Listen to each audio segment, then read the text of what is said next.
Rating aku untuk filem Hurry Up Tomorrow adalah sebanyak 2/10 bintang. Damn! Hai, Assalamualaikum. So, hari ni Kaki nak review sebuah filem Hurry Up Tomorrow. So, Hurry Up Tomorrow ni adalah berkisahkan tentang A few moments later. aku pun loading sebenarnya jalan cerita dia. Sinopsis pun aku tak tahu nak cerita apa. Sebenarnya apa yang aku faham adalah seorang yang psycho je lah. Filem ni seorang wanita yang psycho bunuh boyfriend dia. Motif tak tahu. Aku pun tak tahu nak cerita apa pasal filem ni. Filem ni kenapa masuk Malaysia pun aku tak tahu. Sepatutnya filem ni tak payah masuk Malaysia pun tak apa bagi aku. Rating filem ni 18, tapi hanya satu scene je yang menunjukkan 18, iaitu hujung filem. Selain daripada itu, dipenuhi dengan perkataan "No! God, please, no! No!" Filem ni bagi aku, tak tahulah aku nak cakap apa pasal filem ni. Sebab tak menarik pun filem ni. Aku tak sarankan korang untuk pergi tengok pun. Kalau korang saja nak pergi buang duit pergi tengok, pergilah kan. Tapi janganlah cakap, oh kenapa buang duit kan. Sebab aku dah cakap kat korang, fair warning kan. Aku dah bagi tahu memang filem ni tak berbaloi pun tengok panggung. Tak tahulah.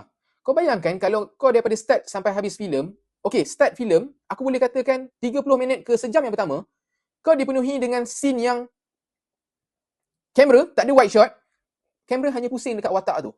Berulang kali. Kau bayangkan, kau tengok dekat panggung wayang, scene yang macam tu. Bodoh ke?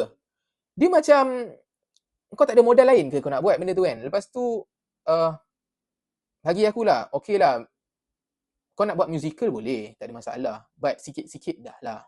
Kau dah macam, sebenarnya bagi aku, filem ni semata-mata jual nama Weekend je. Yes, jual nama Weekend je. Filem ni sebenarnya tak ada apa yang menarik melainkan Weekend dan final scene. Go. Yes, 2/10. Rating aku dah sebut tadi kan, 2/10. Rating aku ni adalah berpunca daripada Weekend and then scene go kat ujung filem tu.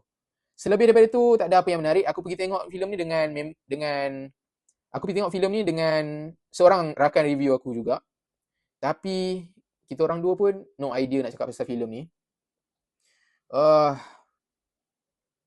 ada apa lah aku nak review kali ni. Aku nak kata filem ni teruk. Tak payah pergi tengok lah, senang kata. Okay, itu je review aku kali ni. Aku tadi nak review apa panjang lebar pasal filem mengarut macam ni. Bagi korang, siapa yang nak pergi tengok, apa yang membuatkan korang tertarik nak pergi tengok filem ni sebenarnya kan? And then, korang yang akan ke Pawagam pada 29 Mei untuk tengok filem macam ni, kasih review sikit. Aku pun buat benda ni pun aku dah tak ada mood sebab filem ni. Kasih review sikit. Apa pendapat korang pasal filem ni? Tak ada apa aku nak review pasal filem ni. So, itu je. Kita jumpa lagi di next review. Thank you.